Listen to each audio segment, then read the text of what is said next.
Hello, everyone, and welcome back to the 50th episode of Gathering of Gachas, the only podcast that focuses exclusively on the games your parents don't want you to play. I'm Galen, the SoundGuy Firestone. I'm Ranakel. And we have with us... Ryan. Exactly. Oh, sorry. No, whatever. Welcome back, dude. Always good to have you on. Never apologize for being Yes. I know. I had a weird feeling we might kind of botch that a little bit with me being out so long, but yeah. Well, Ryan normally you're here. before me, but since you've attained guest status... Yeah, I was kind of hoping you would go first, but I was ready to just jump in at any second, but it's definitely good to be back. It's good to be back and come in while I can, especially for the half-century episode. No kidding. Just an update. Once again, we have no Kite this week. He's still dealing with his family loss. And then we have no Dez this week due to a scheduling conflict. He's off playing FF14 right now, and I'm actually also technically playing FF14. I'm just not doing so in a way that'll interrupt recording. Good. I hope not. I'm just mindlessly grinding. Good. Like, As you I have need done to in get... the past with great success. Yeah. I've been doing that for 3 weeks straight. It's been working fine, so... It's actually kept me more on the ball in conversations than me being buried in my phone or my iPad or something, so... You know what? I'll take it. Okay. I will take it as well. It's nice to have people present when you're recording, right? Yeah. Nice. So with that, should we jump into our FFBE events for the week? Yeah, let's do it. Let's do it. Okay, so... We're starting with Bahamut Dark Fina. The esper unit's so nice they had to play twice. Right. Yeah, didn't we have a Bahamut Fina? Now we have a Bahamut Dark Fina. Right, and it seems that it's Dark Bahamut too, not just Bahamut, if I'm kind of looking at him right. I don't know. He looks a little bit darker than the other one. I suppose. And on her 7-star sprite, it does kind of look like it's emerging from the black hole, kind of like the one that results from the dark crystal exploding. Right. Yeah. It seems to me, although maybe if we read the unit, it might give us some more information. But it seems to me that it's a different Bahamut. But I don't know. Yeah, I mean, it has that kind of vibe similar to FF14 when you see a giant monster, you murder it, and you go, "I could ride that." I have a few of those that I am now riding. Right. Okay. Nice. So yeah, there's her. Then we have Lakshmi Lid. I'm not gonna call them by their really kind of long, crazy names. And Healind Avatar Lid. Yeah. Then we have a reborn Perv Boy. Yay! Yep. Phoenix Jake. Flame of Rebirth Jake. Yes. He could stay unrebirth. Thank you. He could stay unrebirthed. Yeah. I don't know how else to put that, but like it's Jake. He can seriously buzz off. Yeah. Oh, yeah. Okay, so I'm just looking at it now. Umbral Dragon Dark Fina says, a vision of Dark Bahamut born from a mysterious dark power fused with Dark Fina. So, yes, it is in fact not Bahamut, but Dark Bahamut that she is paired with, which makes sense. Cool. I mean, yeah, it does. It's a little weird, though, because Dark Bahamut is clearly like the bad guy from what I understand, whereas... Dark Fina kind of has never been one. She's acted like one briefly, but has basically always been a good guy, and has always been treated as such. Yeah. Well, she maybe you can say that she like tamed him or something. Like how you jump on a wild horse. I mean, she's literally riding him, which makes for one of the probably the most interesting sprite in the entire game. And it's and by the way, I have a quick rant about that. Okay. Because I keep reading that these esper units, many people have problems with the esper units, and I kind of get some of those, like the fact that it's a bit repetitive, it's units we already have, and so on and so forth. But one of the criticism I just can't personally accept is the fact that the sprites are lazy. Because, let me tell you, I've done a bit of sprite work in my day. I've worked on Bob and I've read Bob and George and worked on my own sprite comica too. Okay. And I can tell what's super easy, like say our color, or adding the various surrounding effects when they reach 7-star compared to the 6-star stage. Okay. It's a bit more complicated to add through the entire spreadsheet a giant dragon, and to have it animated, and to have a fusion form, and so on. I'm with you on that one, Ran. I've done enough game development where I understand that, yes, spriting is a whole thing with a capital T. Right. That said, I don't find the animation work lazy, but I do find the sprite concept lazy. Yeah. Yeah, conceptually, I get it. Yeah, I don't... It doesn't do anything really different with the characters, it's just X plus Y. Right. Yeah. Yeah, I mean, I haven't like purposefully, went hard or pulled on any of the banners. I've somehow gotten a good amount of them, but just to me they're a little busy. Fast they are. I mean, that's sort of a Gumi art or not a Gumi. Sorry, that's sort of that development team art problem to begin with.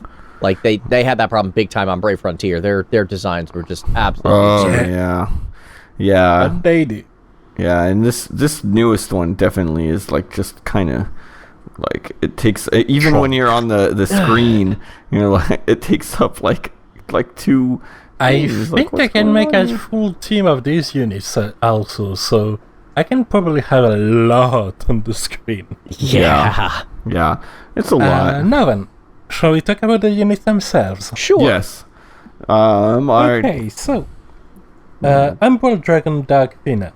TMR is already very, very good. Overall, I think that the TMRs are almost better than the STMRs.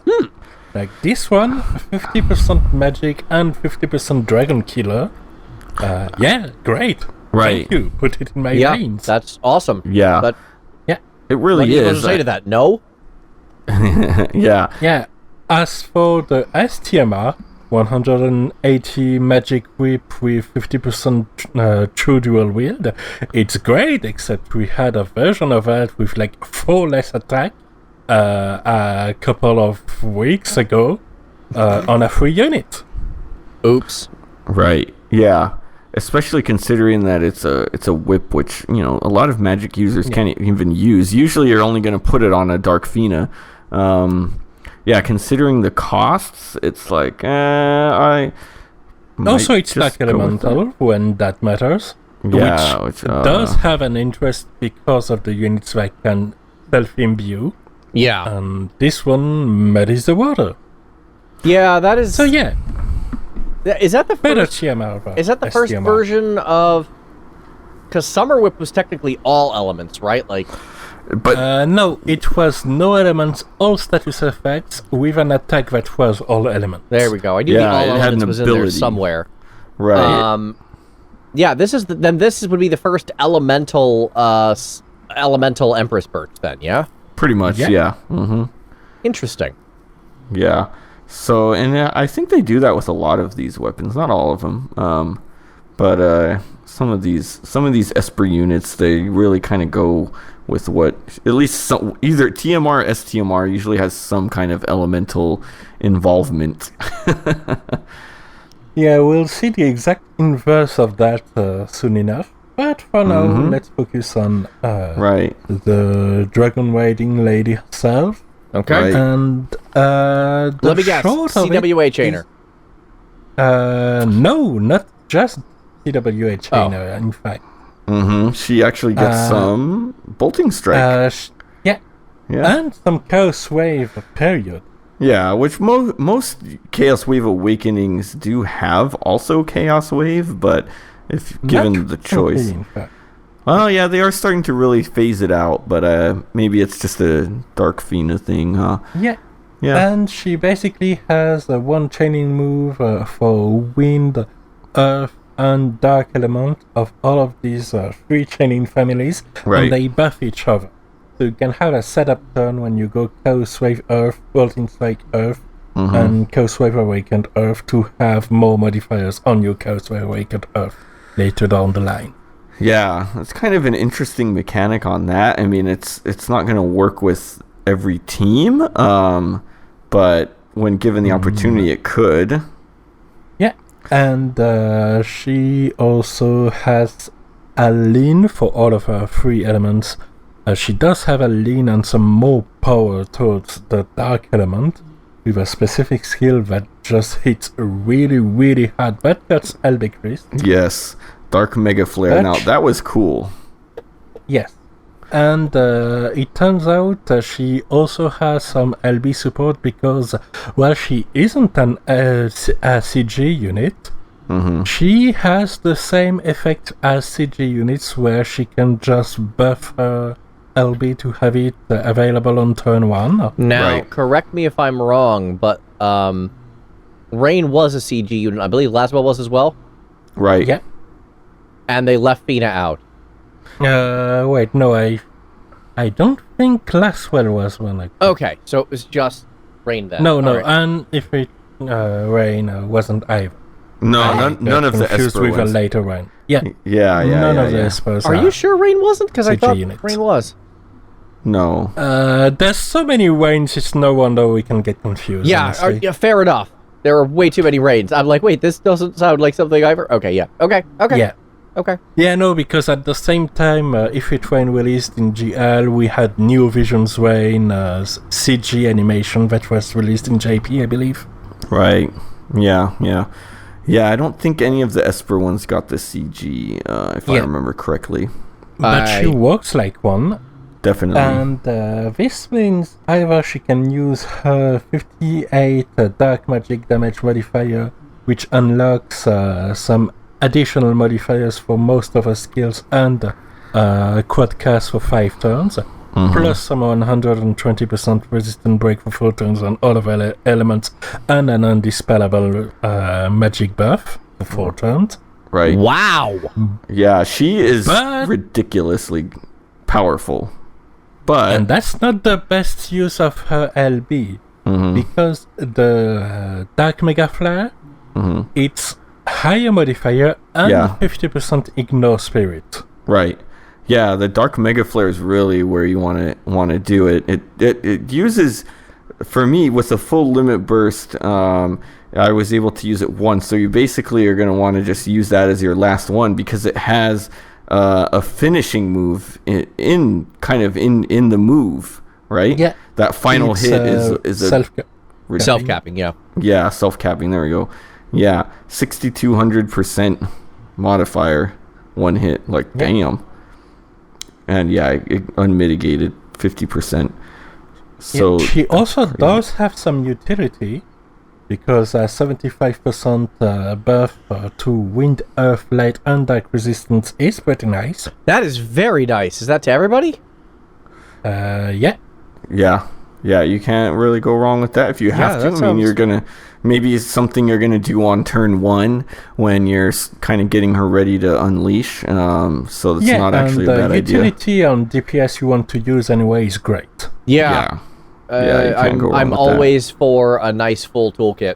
And it sounds like Fina's got a pretty good one. If she's just like, I have a bunch of AoE elemental protection, it's almost better than some full support people. Yeah. Yeah. Yeah, and so if you want to fill her LB right away, she has a skill for that. It costs 256 MP, but it's there. Yeah, I mean, it's not bad. I mean, MP, she has a decent amount, but I mean, 250, that's going to take a big chunk out. But yeah, you get the right mana batteries, it's not even going to matter. Yeah. Right. Also important for Dark Visions is that her Curse Wave Awakened skills are single target, meaning that if the enemy dies on the first hit, it doesn't break and all of the cast go through. Somebody mentioned something to me about that mechanic that I wasn't aware of that, because I have big issues. Feature, it's a bug. Yeah, I have big issues with mine breaking that are really frustrating and almost make me not even want to use the family, despite it being super powerful. Yeah, that's basically the big problem with CWA, is because it's AoE. If something dies, the chain breaks because the math just can't keep up. But that's not the case with her, same as, say, CG Shantoro, so that's great on that front too. And overall, her damage. To give you an idea, looking at the damage calculation GL sheet, she has over double the damage of the other Dragon Fina. She blazes through basically everybody before. Like Wildcard Ace has an average damage per turn of 50 billion. Right. She is at 67 billion. Wow. Is that billion with a B? Yeah, billion. Yes. These damage numbers are getting silly. Kind of. She has half as much damage as Warhero Reagan. Only half still? Yeah. I mean, Warhero Reagan is very good. He's at 41 billion. Wow. Yeah, I actually was... Yeah, I feel like they may need to start scaling these numbers down just a bit. Like maybe Scaling getting some down. orders of... Maybe Have you seen Neovisions? I mean, that's the point. Maybe just get some zeros out of there so it's still the same numbers. It just looks a little less fluttered. Yeah. Oh, let me tell you, I went back with Rico and friends and just paid a visit to the Chamber of Arms. Seeing Sheratan with like 60 spirit and 5 million HP was almost sad. Oh my gosh. That's funny. I should try that. Just with one. Yeah. I actually, Dark Fina seems to like me, and the game seems to usually know when I'm like, just throwing tickets out and not really caring about getting a unit, because with just I only got a few summon tickets from the last Dark Vision. I was 10,500, so I missed out. But I got those. I went through a few raids and had 11 summon tickets. Or 11. Okay. Ooh. So let's throw them on the banner, see what we get. Bahamut Dark Fina. Right. There you go. This was around ticket 7, ticket 9 or so. Oh, would you look at that? It's Perv Boy with his Phoenix. So Jake. And then when we get to that final ticket number 11, Bahamut Dark Fina number 2. So 3 on banner rainbows within 11 tickets. So I've done 2 small laps on about 80 tickets. Wow. And I didn't get her, which is fair, no guarantee taken or anything. Right. And I did get the other 2 to usable status. Okay. But no Dark Fina for me this time, unfortunately. Sadly, yeah. I got her with only tickets on her first banner as well. Although I got 1, and then I was able to use the select ticket to awaken her as well. And so yeah, she seems to like me, I guess. Well, enjoy your very high power unit. Yeah, who looks ridiculous, but whatever. Yeah. She is pretty much your best option until CJ Kuja comes out. Right. Yeah, and I made very short work of Alexander and Dark Visions with that. Like, I was surprised that, so my chain broke the first time I beat him, and, it didn't matter. I was doing so much damage, and then that finishing move still destroyed him. Since she has native machine killers, too. Yeah. So... good times. Yeah, so I destroyed Alexander. This Dark Visions has been easy for me. This morning I was around rank 4,000 with 0 effort. Then maybe we will return to Dark Vision again. I would like to finish the units first. Yes. Yeah, there are 2 other units. This 2? banner. Oh, there are others, yes. Yes. You even got one of them. Can we just power through Jake and get him over with? Yeah. Okay, so Jake is an interesting unit and a very interesting take, and I like it a lot. Yeah, I have to admit.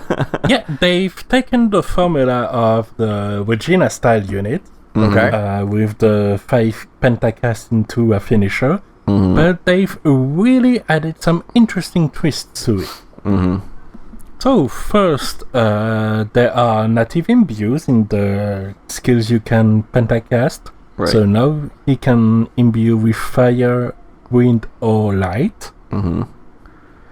Also some killers. Unfortunately, the killers aren't crazy high like Regina or Noctis. They're just 80%. Mm-hmm. Solid so still. That's a shame. Yeah. He also has a defense break among the skills he can use as preparation, which is pretty great. Yeah. 70%. Yeah, 70%. I'm like, ooh. And the conclusion is also a bit different. First, because even on its own, the skill isn't like a one-time modifier, it's 10, which starts to be decent. Mm-hmm. But of course, what we for is not just the finish attack, but the LB damage modifier for the big LB that does big damage, but also grants auto-revive and an increased modifier, very important, on Alpha Cannon, which is another skill, which is also buffed by all of the other buff preparation moves, but that can't be part of the Pentacast. You can go Pentacast to buff up and use a finishing shoot, then the LB, then the Alpha Cannon for an even bigger shoot. Oh, wow. I didn't actually look that far into his kit. I mean, I have him at 6-star, and I was actually pretty impressed with his Pentacast damage at 6-star, and so it doesn't even seem like I've brushed the surface. Yeah, no, when it comes to damage, he's second right under Dark Bahamut, Dark Fina Dark. Wow. And with her Dark Whip. Exactly. Yes. And yeah, no, he's really good on that. As for his TMR and STMR, it's also a better TMR than an STMR. Mm-hmm. The TMR is 50% attack and 30% fire resistance, and an automatic 5000 HP self-heal every turn. Yeah. To me, that's, like, ridiculous. While the STMR is a fire-type energy bayonet, which is, of course, non-elemental, and has 172 attack, 200 gun, so basically a slightly worse death penalty. Yeah. But it also has guts on a weapon. Oh, interesting. Yeah, it's So like... at least that's a niche, even if it's not really something to chase after. Yeah, it's decent, but definitely, I'd probably be using his TMR on him more, even, than his STMR. Which is why I have 3 Jakes and the possibility to get Prism, so I could get his STMR with the resources I have, and I don't think I will. Yeah, just wait. It seems... I'd rather just get a Prism and wait for an off-banner Dark Bahamut, Dark Fina, Dark. Right. I With her seem to Dark have Whip. really good luck with off banners for these, so maybe you will too. Good luck to both of you, Hopefully. I guess. Now then, let's move on to Healind Avatar Lid. Okay. Right. And that's Lid and Lakshmi. Yes. Yep. Lakshmi, who I just beat for the first time yesterday, the day before yesterday in FF14. Oh, cool. Very Which is a recently. really cool encounter. That is a really cool boss fight. I was very impressed by that boss fight. And that is probably one of the coolest Esper unit sprites. Yeah, actually, I really enjoy that sprite too. It's actually probably the only sprite I enjoy. I don't mind Jake's. Yeah, I've heard that a lot. It Yeah. turns out Lakshmi is pretty cool. Yeah. And you have this big spirally motion in background and everything. Yeah. It's neat. Yeah.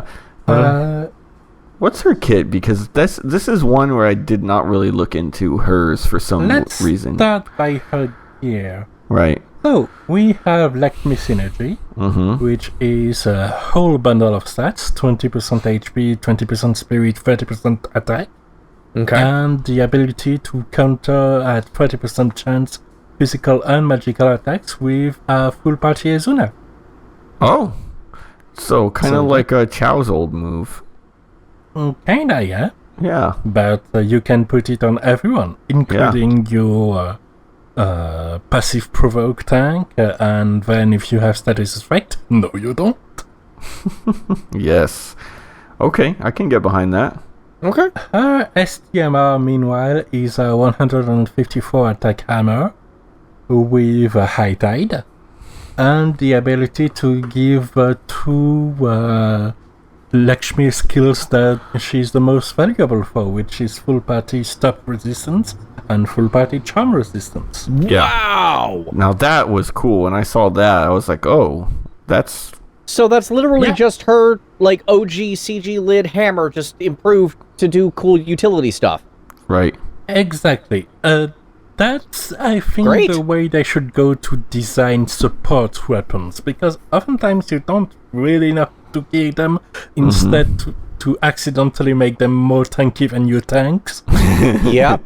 I remember just how sturdy, what was her name? Esther's buddy. Sylvie. Yeah. Yeah, I just remember how tanky she was when she first came on the scene, and she was very hard to take down for a support unit. Right. Oh, she still is a chunk. Oh, yeah. I just got her STMR. Side note. Nice. Anyway, back to it. Yeah, but giving your utility characters more utility, pretty good as it turns out. Definitely. I'm shocked. Yeah. As far as the unit herself go, well, first, if you want to gear her up, you have options. Namely, everything except heavy shields and heavy armor. Okay. That's always good, and that's not too big of a deal. Wasn't there a pretty good accessory that you could give that could actually give equip heavy armor? Am I remembering that right? Equip heavy shields, actually. Yeah. It's, only the heavy it's shields. one you can get from the Chocobo Dance. Yeah. There's another one that's even... Well, no, that's heavy. There's a one for light shields, too. I don't remember which one that one is. But... Or as far as it goes. First up, 80% breaks on demand. Always good. Oh, yeah, 80% on demand. That's really good. Yeah. 80% break. It's not a full break. You can have that on turn 1, and we'll come back to that later. Right. But attack magic or defense spirit break on demand as part of a triple cast. As part of a triple cast. I was literally about to ask that. So you could do both anyway. Yeah. Cool. Yeah. And there's chain with absolute mirror of equity with a 12-time modifier. Oh, they chain too. Ooh, can't go wrong there. Can I just make a team with Riku and her then? You certainly can. And it gets better because the other skill as part of that triple cast is a 100% fire, wind, and light resistance in peril. Oh. Okay. So that's kind of a turn 1. Fire. Yeah, that's actually really good. Yeah. Yeah. But you may want to do some other things because other skills are part of a double cast. And that includes always slightly smaller breaks, the ability to dispel some bad status ailments, and to boost LB fill rate. Okay. Some small heals and mana heals, more anecdotal than anything. Now getting to her cooldown. Number 1, Avatar's Lament. Remove all buffs from all enemies. All buffs, not all special status. Wow. That's awesome. So plus a 4-turn 80% full breaks. Ooh. Which come after the remove all buffs. Right. And is on a 4-turn cooldown, so full uptime. As a reminder, this kind of skill used to be like say High Surf Ultima has it, and it's on a 20-turn cooldown. It's really broken. She has it on a 4-turn cooldown. Ay. Wow. Yeah. That's you can't go wrong with that. So she really redefines. You have Imperial at 120% for fire, wind, and light. Okay. And even if the burst dispels themselves, well, it recasts itself the next turn. Really? Okay. Huh. Wow. That's taking things to a new level. Yeah. I've seen a few people do that, but not that effectively. Really? Then we have a bit more of the Lakshmi part of things with the ability to increase your resistance to all status elements, all breaks, stop, and charm for 3 turns. Yes. In one move? Yeah. Okay, done. Just, you can't hurt me, haha. Right? Exactly. Yeah. So it sounds like she's actually a really cool breaker with some really, really nice utility thus far. Wait, I'm not done and yet. that's not all? Okay. But wait, there's more! Yeah. First, she also has, as part of a triple castable skill, Mirror Device Maximum Output, which grants an ally 2 skills. One is a 50 times modifier physical absolute mirror of equity chain. The other is the ability to triple cast it. So she's also a damage dealer, is that what you're telling me? No, she turns any unit you want into a chainer. Oh, so she gives them that move. Yeah. Yeah. She can give 3 allies in a single turn an absolute mirror of equity chain they can triple cast. What? That's actually not terrible in cases where you have someone who's already fairly good. Right. And Or if you have, say, some kind of a challenge where the high number of chains count for your final score.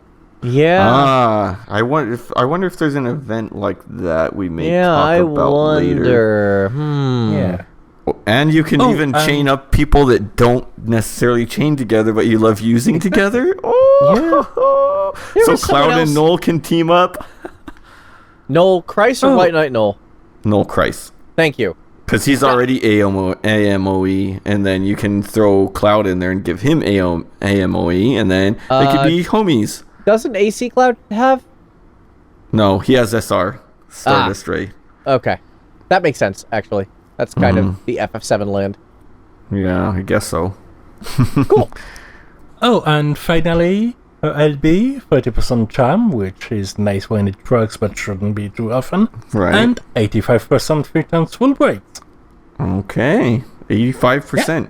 Is there anybody higher than that right now? Because I don't. Nope, Edgar is 84. Oh, 1% more. Hey, that makes a difference, though. Yeah, and it's also way more reliable and lasts 3 turns. Right. Edgar's lasts 1 turn, One. 2 if you injure him. Yeah, he's Nice. way So, riskier yeah. to use by the sound of it.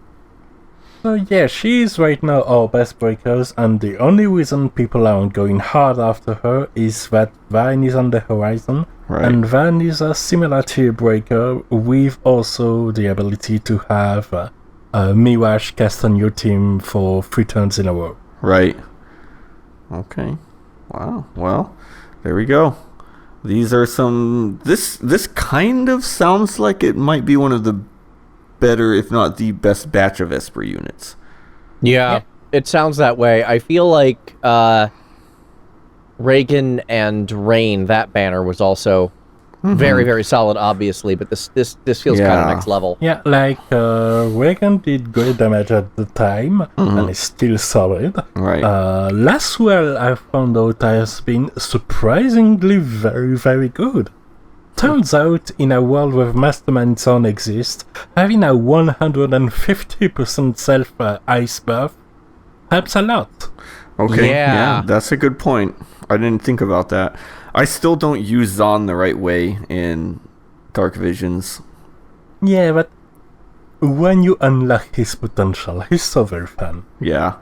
Yeah. I've heard nothing but good about Mastermind Zon. Yeah, he is. I just use him as a damage dealer like a fool. Sometimes I'll use what I'm supposed to, but a lot of times no. But He works this way too. yes, he does. Yeah, I think also these units are cool because they're a little bit different. You know, the reason why I didn't want to pull for Reagan, it's just like, okay, just another damage dealer. He doesn't really do anything. He does what he's supposed to do, you know. But even Dark Fina and Jake have a little bit of they're a little different, you know. Well, to be perfectly honest, Dark Fina is mostly a huge damage dealer that obliterates anything in her path. She is, but she kind of has that cool finishing move, and I don't know. But yeah, she's still, you know, borderlines on just being an obliterator, but, you know. Also, it's Fina and we love her. Yeah. Yeah. Except in Season 3. I keep hearing that from you, and I started skipping don't know how to take all this. cutscenes, so... Wow, yeah, that bad, I'm huh? so close It's that to doing bad. the same. I couldn't take it anymore. I couldn't. The story was terrible. It's terrible. It's that bad that I couldn't take it anymore. I've taken the colors from this world, and now I solved racism. Oh, I'm a bad guy. Don't you feel bad about trying to put colors back? Yeah. Oh no, I feel bad. I'm losing color too. Oh, but you can trust your friends. See, we hear from a random portal that's appearing. Yeah. Yeah, that's the gist of it. What? Okay, this sounds bad. Yes. Okay. It's bad. And by the way, I've improved the story a bit on accident. They've solved classism, not racism. Yeah. Yeah. I actually completely... I think I did it before I even finished the last one of the Color World. I was over it. Yeah. But, cool. So... that pretty much does it on there. Talking about worlds with uninteresting stories, Type 0. I don't even hate the game that much. I just had to go for the gratuitous jab. Yeah, that was low-hanging fruit. Yeah. So the Type 0 event has an exploration part, and generally we don't mention that because it takes 5 minutes and it's uninteresting. Right. Yep. This time it takes 5 minutes, it's uninteresting, but it gives an indispensable item. Right. Indispensable. How indispensable are we talking? So you know that thing Do called... you like a ribbon? Yes. Of course we like ribbons. Who doesn't like ribbons? Ribbons are great. How about a super ribbon? Define super ribbon. Super ribbon is a ribbon, but also completely immunize the unit from stop and charm. Yes. Yeah, that's beautiful. I love it. Yeah. Yeah. And that's what you get. And it's very... Yeah. And actually, I am just finishing up that exploration right now. I just beat the boss. Yay! So I will get my super ribbon with... Oh, man, I gotta slap that on my arena units ASAP. I don't really get charmed much anyway, but, you know, just in case. Might as well slap it on Yeah, it's him. not stop often. Yeah. Yeah. So, I mean, that's that on the Type 0 exploration. Don't forget to go grab it. Go get your super ribbon. Exactly. Yeah. No, the fourth dark vision. I love this. They've certainly switched things up a bit. How Yeah. have they done this? Okay, so usually what we have is 3 wings, 1 every day, 5 bosses a week. Okay. This time we have 5 wings, but it's 2 bosses a week. Yeah. And each of them So- has the same weaknesses consecutively. Yeah. Interesting. So for instance, the first wing, we both have bosses that are weak against magic, wind, or I think it's like fire damage. Yeah. No, thunder. Yeah, you get 2 options as well, which is nice. Yeah. Yeah. So, yeah, it's so much because Dark Visions is the first one was fun for me. Cool, let's do this. But then after that, it got really tedious having to gear and mess with gear all the time. Like, and then you gear one party, and then you take that gear off for the next one, and then look, it's the same weakness again. Let's put all of the gear I just took off back on. I like the way they're doing things in this Dark Vision much, much better. Yeah.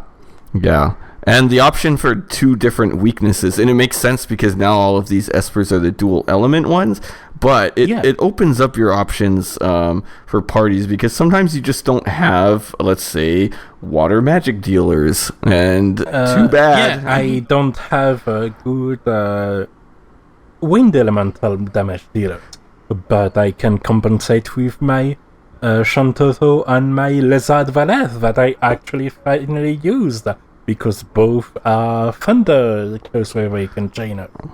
Okay. Ooh. Yeah. I So like that was being nice. able to bring weird units out of the woodwork. Right? Yeah. And there's also something nice about having the second boss being much more tanky and generally more interesting Yeah. to gear up for. Yeah, So definitely. that's less encounters, but more interesting. I mean, half of them are just how hard can you hit the punching bag? Yeah. This one was enjoyable for me, and I was surprised because I honestly was not looking forward to doing the dark visions. I usually do them on the weekends because of the prep time and especially since they've extended the last one, so we had like 10 days gap between these two. Yeah. I was like, I just freaking finished this. Come on, man. And now we're announcing another one.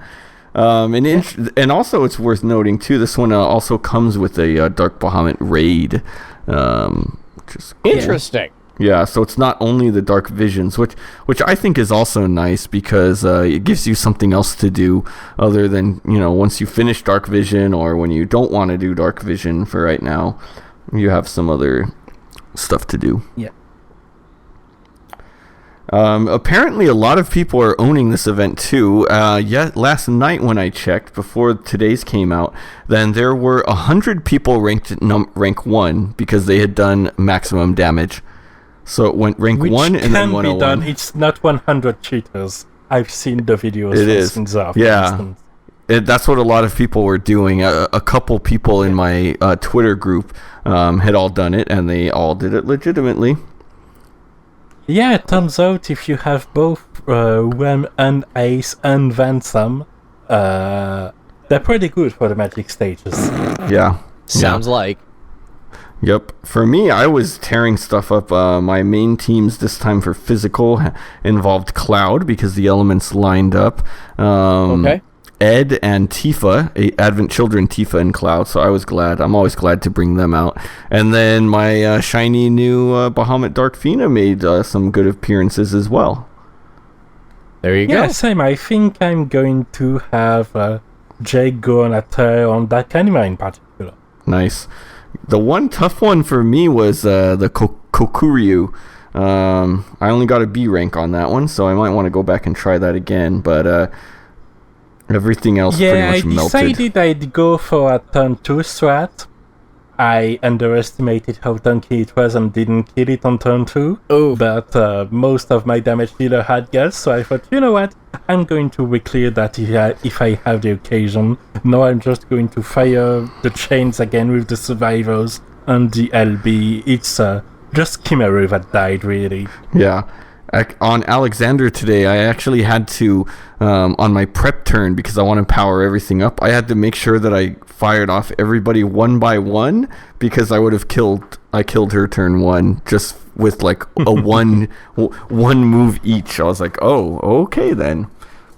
My favorite part about fighting Alexander was still on his 2-star trials, where I tried the Levich and Toto Reflex strat, and it worked great for killing it. I didn't realize that I had one of his skills reflected off me, meaning that I triple cast Thunder on all of my allies, and one of them got through, and at the end of the turn, all of my units were dead, and the boss were dead. How did that actually come out? Like, what was the result? Was that a defeat or a victory? A defeat. Defeat, yeah. You have to have at least one person alive. I kept the screenshot, though. Nice. Yeah, I would too. That's just awful. Killing everybody, allies included, is the most Shantoto thing I've ever done. What was that move in FF6 that did that? Joker Doom or something? Where you get one bad scepter slot and literally everything dies, you add the enemy? Yes. Oh, that's what I'm flashing back to right now. Yeah, my 2 and 3 star Alexander routing was throw 2B at it, and that worked wonderfully. Yeah, that's what I did too. Yep, that was fun. It works pretty well. Yeah. Nice. Yeah, at time of recording, we have 4 of the 5 rings. The last one being more open, because you can tackle it with either magical or physical units, and you have 4 elements you can work with. And it's going to be the Dark Bahamut itself, on both wings. Okay. So that's going to be interesting stuff. Overall, yeah, I like this Dark Vision much more than the previous ones. That's good to hear. I'm glad they're improving it. I know a lot of people were complaining about how tedious it could be. I still wouldn't do it every 3 weeks, but if the fact that it's the end of the storyline, heavier quotes, of Dark Visions, and that we start getting it every couple of months, alternating with the chain boss battles, I am very okay with this version of it. All right. Let's do it. Nice. Plus, this is the Dark Vision that's probably going to give me enough materials to get my Dagon Bantain to +10. Same. Yes. I am right on that edge, so I hope that I will get mine as well. And the Gamantain, just to remind me, that's the magic one, right? Yeah. Yes. Cool. I think everybody I know chose the magic one first because it just makes sense. I mean, there are few as really good staffs as there are really good swords. Exactly. Yeah. So I went with that as well. Yeah.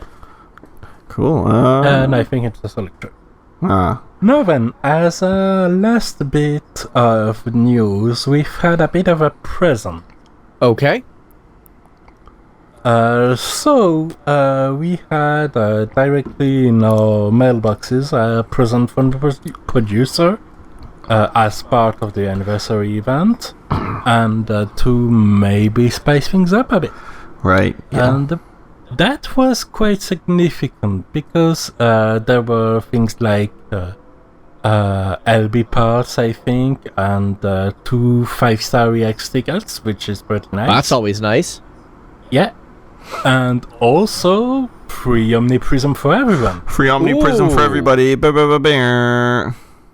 Yeah. Ryan, you just... Yeah, I know you missed that. I know you missed it. No, I really didn't. Okay, well, too bad. Free Omniprism still, so at this point I have a 4 stack. I am ready. I am waiting for any global exclusive or time limited or anything. At this point, I'm almost back to the 6-star pulling meta because I can just take any unit I want and I either select them and ticket it or just Omniprism it. There you go. True. I'm there too. I think I only have 2 though because I don't buy many of those. But I mean, still, when is especially with the frequency we've been getting global exclusive lately, doesn't look like I'm gonna really need more than 2 for a while. Yeah. Like the 4 I have are probably too much. Yeah. But 3 was on the verge, and I didn't expect the free Omniprism. Yeah, you know, but better I'll take it. Better to have too many than not enough. I fully agree with that. And so far, I managed to not accidentally Omniprism my unit. I've heard that happen. Yeah, I'm making very, trying to play close attention. Is there a way to lock them? I don't think so. Yeah, because prisms are something like totally different. I was trying to look the other day and I didn't find it because I have an STMR Moogle. For some, I don't know why I bought it. I don't know who I want to use it on, so I just locked it to make sure I don't accidentally use it. Yeah, that's fair. Yeah. I will say this much: make sure you do use them at some point because the resources don't actually accomplish anything if they're just sitting in your inventory. And we've talked about that I'll get before. Something soon. You know, I don't have anything right now that's worth it. You get things all the time, Mr. 3 on banners and 3 on banners and 11 tickets. Okay, that's very rare. I also still, despite spending 60,000 lapis, did not pull a Sarah on her banner. So I have a prism for Sarah because of all of the stuff I spent, but I don't have Sarah yet. So as soon as I get her, I can 7-star her. But yeah, and it's countless tickets as well. So yeah, that's how luck goes sometimes. Consider a big oof of sympathy. Yep. Yeah. You have my condolences. So that was good times. Good times. Now then, shall we move on to Arknights? Yes. Sure. There isn't really a whole lot to say. There's a few fairly minor notes. One, we'd like to offer clarification. Des was right, and he's not here to brag about being right. The free items come from the daily missions that you get just every day. Basically your daily your daily quests or whatever. Hashtag Des was right. Hashtag Des was right. Anyway, so that's the truth of that. And they've been fairly lucrative. They give Elite 1 chips, which save a ton of stamina, a little extra cash, and some crafting mats, which are always welcome. It's good to have a surplus, especially when inventory limits are just not a thing. Indeed. Yep, so if you remember last week's episode, so every day in the course of your standard set of daily missions, do all your base stuff, defeat X amount of enemies, so on and so forth. Punch things. Yep. Next, we have good stuff. From the Japanese data mine, we have an actual date for the Nian banner. And that's from the Japanese version. There was a data mine where we found English language translated banners of the Nian banner. For the record, for those who don't know, Japan is on the same schedule that US is. Hong Kong is ahead of us, but Japan is where global is. So interesting. So that actually boils down to that will be the 29th. Will be that unit. Cool. So we're getting her. She is our 6-star magic counter tank. Who? Yes, this one. Yeah. One of the units I'm very much looking forward to because I have a lot of ways of debuffing magic defense right now, and I'm like, ooh, I can put that to good use. Nice. Ooh. So I'm looking forward to that one. I know a lot of people who pay attention to the show who play Arknights are as well. However, she is also Arknights' first limited time unit. She is not a permanent part of the pool. Right. Part of the pool. So getting her in the future is questionable. Watch out for that. Right. Now, with her, is she just one, like, on many games now, just pulling one of a unit doesn't mean she will reach her full potential? Good. Yeah, then there we go. Getting more are nice buffs, don't get me wrong, but not required by any stretch. I have several absolute base units who are ridiculously powerful. Siege, I've never gotten a dupe of, and she's my absolute favorite unit in the game, and she does so much. Nice. Chen, I've never gotten a dupe of, and she is an absolute power hitter. So, if you only get one of her, you win. If you get more of her after that, awesome. Nice upgrades. Double win. Yeah, double win. Nice upgrades. But that first one is the main thing. You get one, you're good. Nice. And there are ways to raise quote-unquote potential, which is what you do with dupes that don't involve actually getting dupes. I did that for Indra. I bought things that actually reduce her cost and whatnot. Additionally... Yeah, so it's like FFBE when you have 4 Omniprism. You pull units, you get big units. It's easy. You get more units, you get more of that unit. Easy. Well, you're putting it... I don't know if it's easy, but okay. Yeah, there's nothing... I am allowed to make that fake accent. I am half Russian, thank you very much. Okay! I don't know where Rana's going with this one. But no. No, Arknights is very friendly like that. You get buffs for having more than one, but it's not required and will never be something like, War of the Visions where it's a max level thing. Like, everyone's max level is exactly the same. Nice. On the subject of getting my first one, I've got to talk about this. So, I am ridiculously lucky on free pulls. The recruitment system in this game operates on a tag system, so you kind of have some control over who the pool can possibly bring up. Right. Yeah, I think last time you mentioned you had 6 occurrences of the best tag that gives you the best units. Yeah, I think that's 7. Was like half of that. I 7th this last week, and with that I got Shining, the last top operator, that's that tag. The last person in the top operator pool that I didn't have previously. She is the... One would argue the second best single target healer in the game, but she has other utility that makes up for that. Okay. And I have her now. Welcome, Shining. Yeah, she is fantastic. Kind of. I don't know, it's weird. Like, I don't need her that much, because I have... It's a weird case when it comes to raw heal power. She may be a 6-star. Right. But there's a 5-star who actually has way more raw heal power. Oh, okay.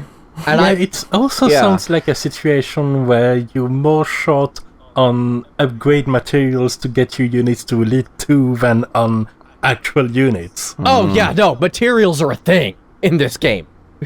Wow. I'm slowly shining towards E2, and I'm looking at her E2 mats like, I'm going to be here a while, and I'm hoping the next event drops some, because that's been the best way to get materials, is just waiting for events to roll around so I can just grab them. Oh my gosh. All right. So yeah, it's going to be a while.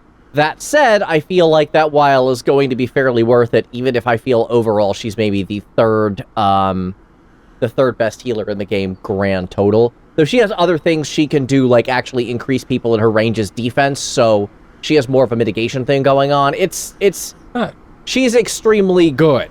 Silence, however, is a lot more versatile because she has these heal drones which just burst the crap out of whatever area you drop it in, and you can drop it on any open tile. If you could deploy anything in that tile whatsoever, you can deploy a drone there, and it'll heal all 8 tiles around it for massive healing. Oh. And that has a fairly fast refresh, and it has not a terrible deploy point cost, only 5. So, those drones are really good for healing. Those drones have let me be really reckless. Nice. You reckless in your strategies. You don't say. Right? I feel like I'm being kind of insulted here, but at the same time, like... Wait, hey, as long as it works... It works really well, and it's also shockingly consistent. Yeah, Silence is amazing, and she's only a 5-star, and I'm like, how are you only a 5-star? You're way too good. I've never even Elite 2'd her, because I've never had a need to Elite 2 Silence. She's incredible where she is. Wow. That good. Yeah. Like, at Elite 1, level 50-something, she's absolutely absurd. Nice. Anyway, the other thing is, I did pull, like, minor pulls on Drill Electric. I got Broca. He's the cat dude with the chainsaw. We like him. Okay. I like a cat with a chainsaw. You can't really go wrong with that. I don't have a image. It's a buzzsaw with a drill on the other end. Either Chainsaw. or. It's a saw. It's a saw he stabbed people with. Good. Who's arguing? Yeah, I'm certainly not. Not me. Yep. I don't have a saw. So... I mean, I do, just not on me. Oh, okay. Fair. Makes sense. Yeah, fair enough. Very fair. Yeah, it turns out I considered my podcasting tool necessary, and a saw wasn't part of it. No, it's not. It's not necessary. But, hey, that's cool. Yeah, anyway, that's about it for Arknights. This was a short one this week. Why don't we go ahead and move on to... SinoAlice. So, Dez isn't here, so Ryan, I'm afraid you're going to have to pick up the slack on this one. Sorry, buddy. Yeah, no worries. So, SinoAlice is a game that I tried out, and... Okay, good start. I did download it right at launch, and it didn't draw me in. You know, an important thing for a game is the battle system has to be cool. Otherwise, what the heck am I playing for? I asked about the battle system last time, and you talked about the weapon system. So, can you please tell me what the heck the battle system actually is? The battle system is the weapon system. The weapon system is the weapon system. Yeah, the battle system is the weapon system. So basically, essentially, think of your ability to throw a weapon once as your main attack. So the more weapon you have and the better weapon they are, the harder you throw them. Pretty much. Yeah, basically so all of your... Shadow? All of your... Yeah. Kinda. Pretty much, yeah. All of your... The battle system just consists of you equipping a ton of weapons, and then, yeah, you click on that weapon, and then it throws that weapon, and then you wait, and you click on another weapon, and then you throw that weapon.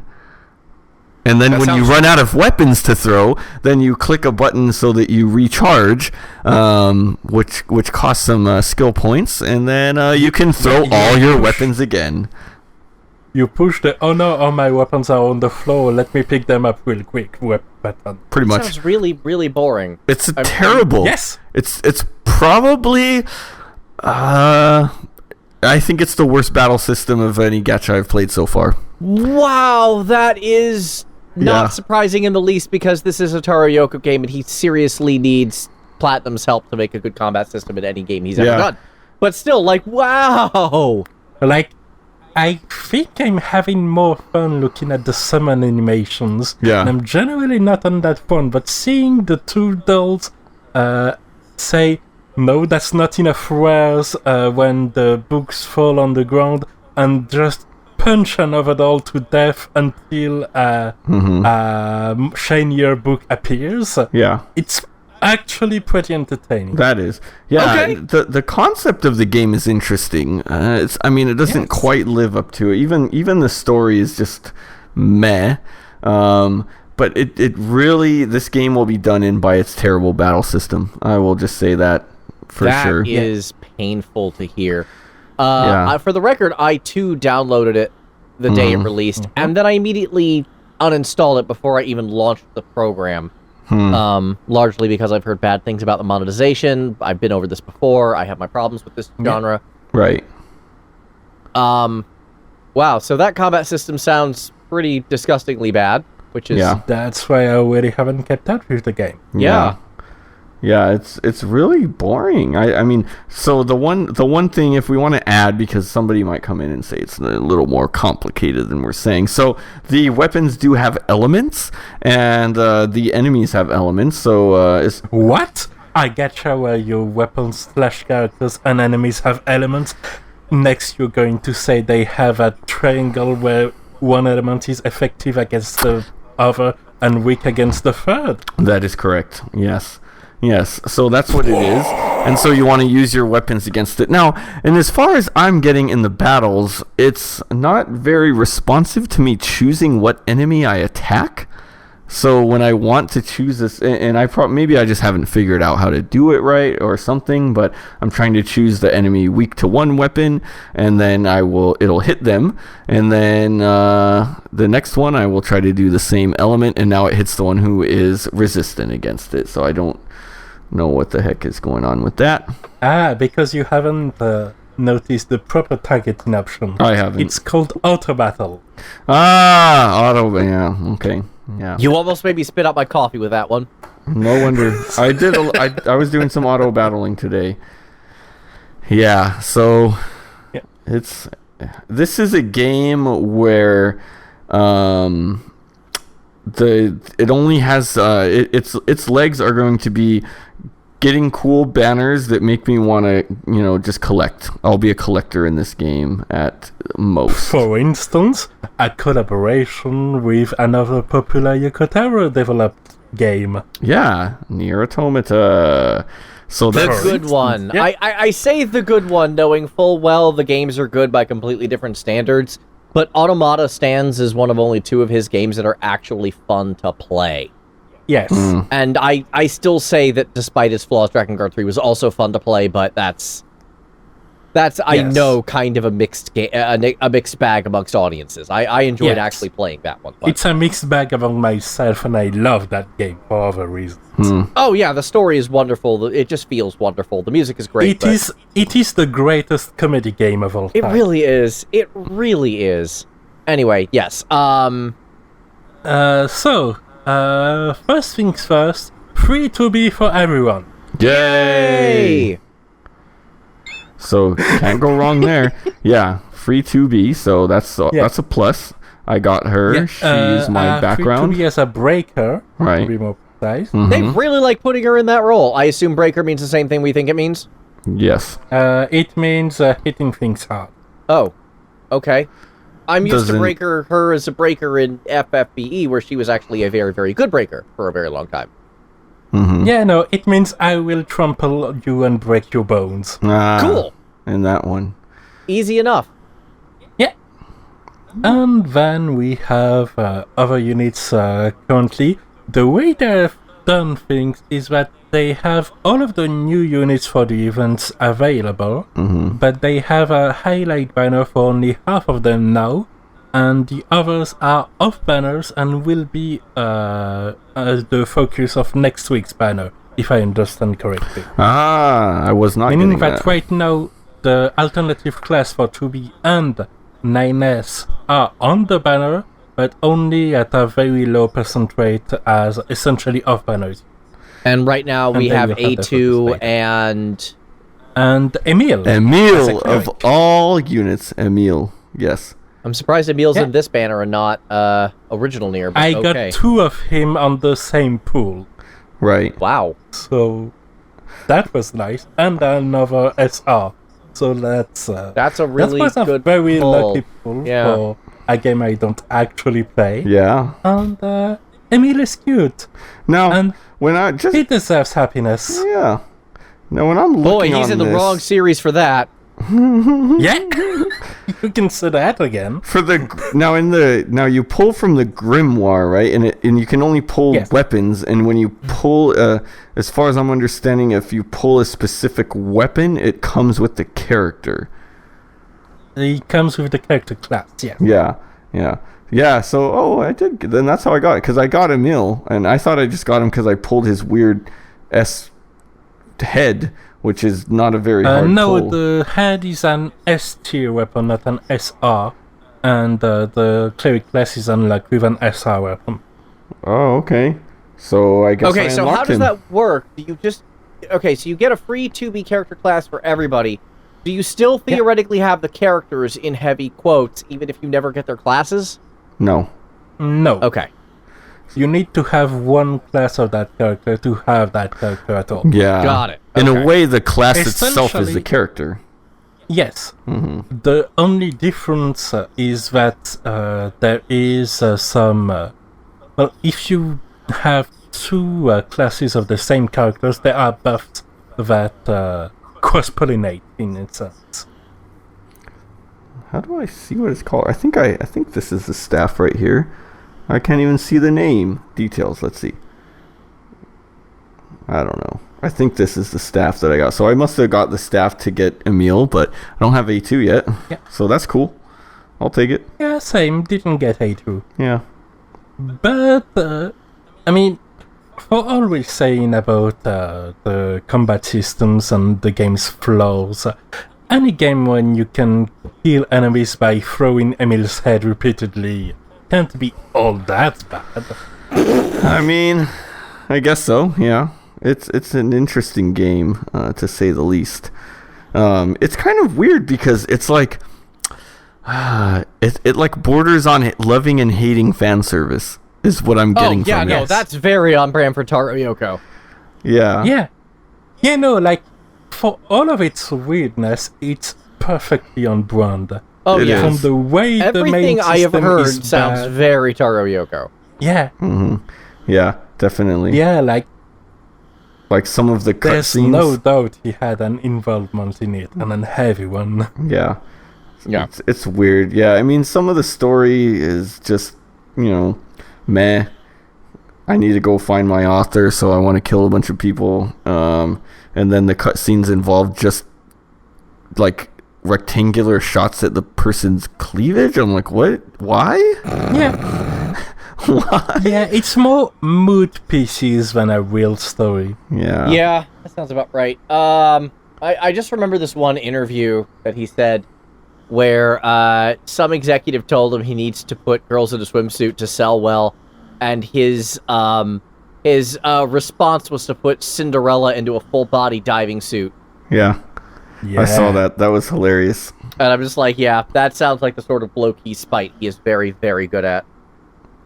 Cool. He likes spiting genre expectations, and that often does work, but it can also often misfire. Yeah. Cool. Well, I got my first weapon fully Also, maxed there is now. literally the Little Mermaid in this game. We have the diving already covered. Yeah. Yeah. Yeah, I haven't got to... Is she in the game already? I haven't got that far. I believe she is. Yeah, she was on last week's banner. We talked about her. Oh, cool. I think Des pulled her exclusive class, in fact. Oh, cool. Nice. Yeah. Well, in terms of that, I am not very far into the game and don't probably expect to get extremely far either, but that's my first impressions. Okay. Do we have anything else, or do we just go ahead and move on? That is all I have. What the heck is this? We're actually getting through topics in a fairly timely manner. Well, that's about to end, because next up is War of the Visions. Yes, yeah. We kind of got the 2 FFBE games first and almost last, because... Yep. That's by design. Yeah. A little inside baseball here, a little inside gachas. I actually like putting FFBE first and last. It's sort of a way to keep audiences attached because those are our two most popular games. Definitely. Oh yeah, no, I knew there was. I would have proposed the same if you didn't put it like that either. So anyway, getting onto that game, War of the Visions this week. We'll start with. We have Vinera. Yeah, Vinera. I know you've been waiting for that one. Yeah, and Gathering 4. There you go. Boy, Gathering 4 means something completely different in War of the Visions than it does in Arknights, doesn't it? Because you Gathering 4 10 pulls, right? Yes. Yeah. Mm-hmm. Yeah. The way the bonus system works in Arknights, if I say I got it in 4, that means I got it in 4 individual pulls, and that happens more often than not. Ooh. Well, ain't that fancy. Yeah, doing 10 pulls in no. Arknights is just not really recommended, unless you're trying to scattershot for a specific unit. Yeah. But yeah, not only did I get her, the previous 3 pulls were all having something new. Got Dario, of course, which is the MR unit, which isn't very... He doesn't really bring something exceptional to the table. Doesn't seem like he would. But he's there, and it's nice. And then got another new MR, and then I got Tetrasulfide, which is great because that's the best esper for evade, and I want my Vinera to have evade, and I got her right after. Yes. There you go. Oh, yeah, there we go. Yeah, Rana was live blogging kind of his polls, and I'm just like, this is awesome. Way to go. Yeah. Nice. And the good thing also, as now I'm in the post-pool situation, is that I had prepared mostly correctly, meaning that I could just zoom her through the levels. The only real limited factor was not even job levels or awakening or anything like that. It's just I need more JP, because I couldn't pre-farm that. Yeah.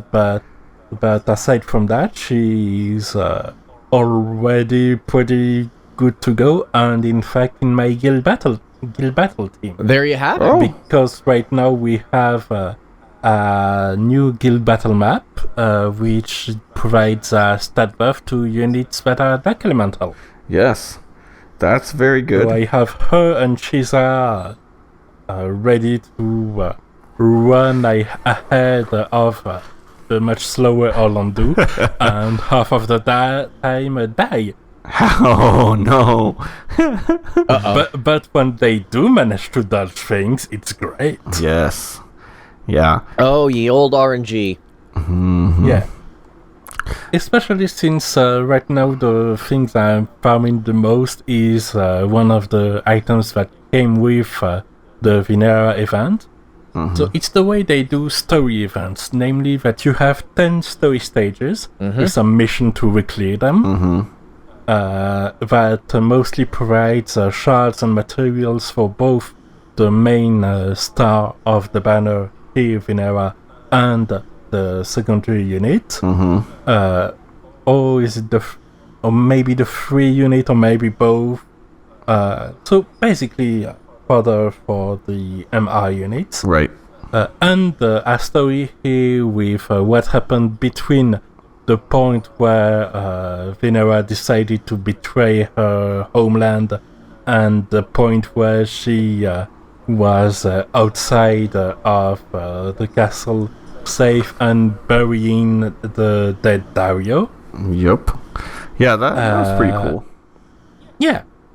And then, once you have cleared these 10 chapters, you have access to a farm event here for the Mage Masher, the current most powerful dagger in the game. Right. Oh, okay. Which works out well for Vinera. Vinera herself. Because, there are other daggers that provide, say, in particular, Main Gauche provides more evade, but evade doesn't stack between items, and we mostly use Sage's Hat for evade builds anyway, so might as well go with the dagger that had 186 attack power on its version. Might as well. Yeah, sounds like a solid 186 plan. is like really good. Like, Yeah, no, it's powerful. I'm not there yet, but yeah, I'm like at 1 plus 3 and almost the other plus 3, meaning that I almost have it at plus 4. So, and we're not even at the start of the second week yet. So I think I'll be pretty good for that farm. I kind of... The most important thing to keep in mind is that with the farm, I get some event currency as well, Right. which is pretty good. But while there are plenty of things to spend it on, some of them have a daily cap. Right. So it's important to spend on these daily items right away, because that's more money, more enhancing materials, and so on that you can get instead of having a bunch of useless currency you can't spend anymore after the event ends. Yeah, I've been getting all of the limited stuff pretty much every day, especially for Gil. I really needed Gil because I've been building, the tower got me building all kinds of different, enhancing skills on a bunch of units, and having Frivia as a new unit to enhance her skills. So I had about 1 million Gil when we started, so I was done. Yeah, no, I have a stash. I didn't rebuild it this weekend, but I'm still at 60 million, so pretty comfortable. Oh, wow, you're doing really well, because I'm not even close to that. Yeah, no, I just auto-farmed the guild cave on the weekend. And with Vinera, because she has a mug skill, I can farm it even more efficiently. Ah, nice. That's a way to make money. Yep. Now, I hear you equipping daggers. Didn't you say she was a gunner, or am I thinking of someone else? No, she does have double gunner as one of her subclass. But she does equip daggers mainly, and Yes. only.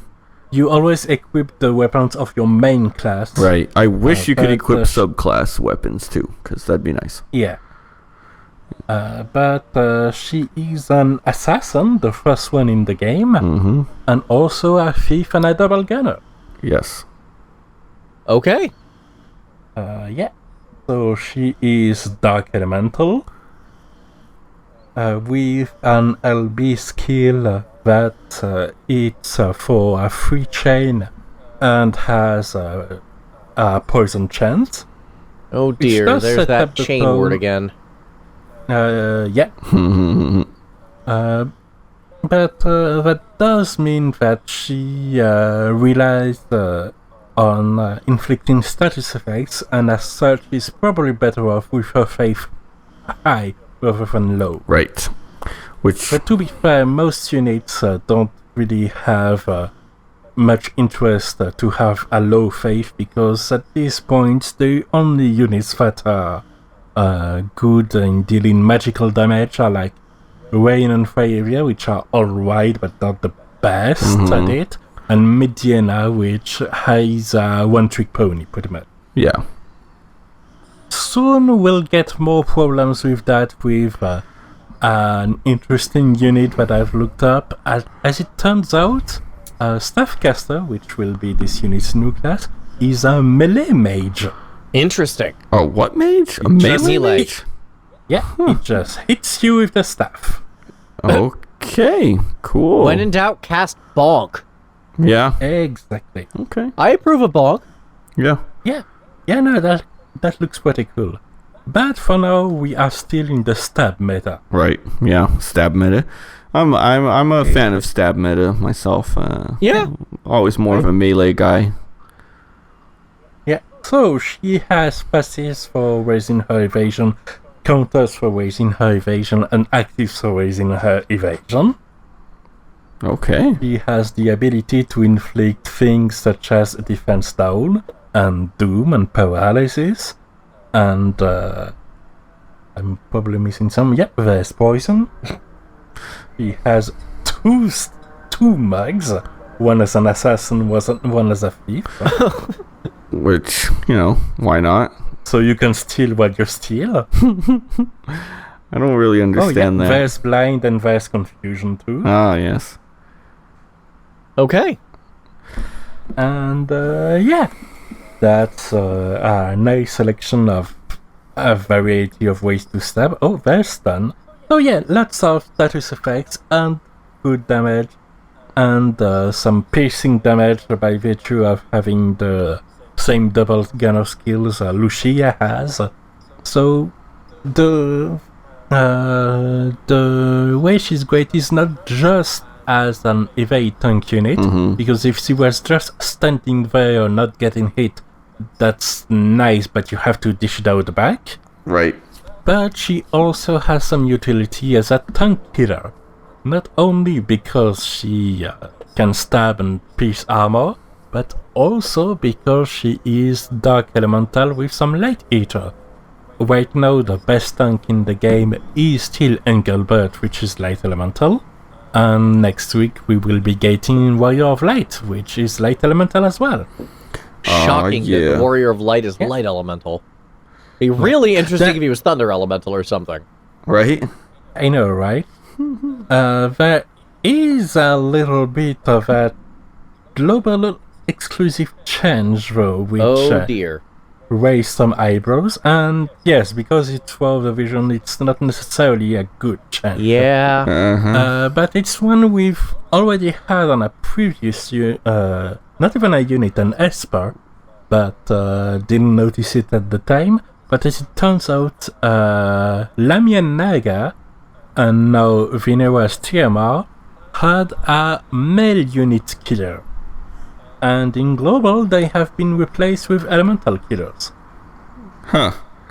I did not notice that. Her Hills of Bewitchment have Light Eater instead of Male Eater, and Lamian Naga has, I think, Fire Eater instead of Male Eater. Interesting. Huh. Yeah. That is really weird. And a bit disputable, but at least it still allows her to do her main job, namely to kill Engelbert and Warrior of Light. Okay.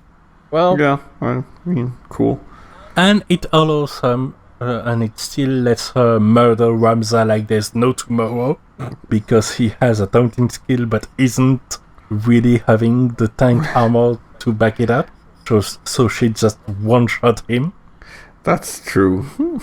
That's sad. Poor dude. Indeed. Yeah, and on auto, he loves using that move. No, but you know what's the best part of it all? What? It's that I pulled for her, and I'm pulling for her shards. Right now she's at LB3, almost at 4.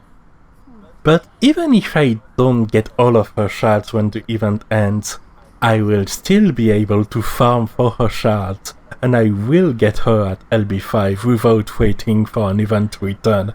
And that is so much more relaxing than a limited unit. Right. Yeah. Like what I just The way did. the limiteds work in this game.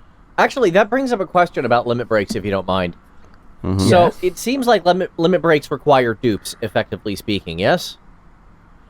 Dupes or shards, and if you get a dupe, you get shards. Right. Okay, so shards drop separately as their own thing as well, then. Right. Yes. So, by extension, it sounds like lower rarity units would be easier to max level? Yes, but when you get a duplicate of a lower tier unit, you get less shards, because you only get as many shards as you need to get them to LB0 to LB1. Got it. So that's 40 for a UR unit, but only, I think, 25 for an MR one. Yeah. On the first, so you only get that. But them being much more common, you're much more likely, in theory, Yes. to max them sooner. Yeah, no, on the off banners, I already had a couple of units that are maxed out, and so I have the TMR for. You have The only real limitation to not get all the TMRs you can being that fully awakening them costs rainbow crystals, Yeah. and you only get so many of those. Yeah. So you still want to be careful with the fully awakening. But other than that, shards, and then, for the MRs, you need the different crystals. Yarn ball. Yeah. Or what yarn? What the heck is that? Yeah. So good times. Everybody calls them yarn balls. They're yarn balls. They're yarn balls. I like that. They look like yarn balls. They do. Yeah.